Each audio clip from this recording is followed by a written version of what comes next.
Ayan, taga Mindanao yan. Sir, bakit nyo winawagaywa yung Watawan? Naglalaban kayo natin ang kalayaan ng Pilipinas, hindi sa kalayuan, sa sarili nating mga kababayan. Hindi na pang politika. Oo. Ito, pinaglalaban natin para sa mga future generation, sa mga anak natin. Dahil masyado... Sige sir, hawakan ko lang sir. Sir, ano pangalan natin sir? Jan. Jan. Jan lang, Jan. Sir, dyan taga saan Ano kayo? oras po kayo pumunta dito sir? Pampanga. Alas 6 po. Alas 6. Kayo lang po mag-isa? May mga kasama din po kami. Okay. So, kumusta sir? Ano pong panawagan natin dito?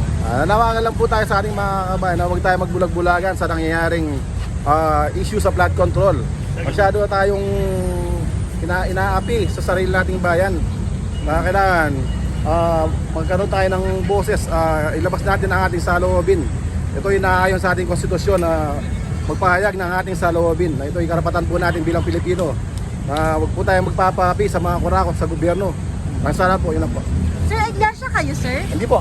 Hindi po. Nag-iisa po kami sa iglesia. Nakikisa kayo sa iglesia, sir? Sir,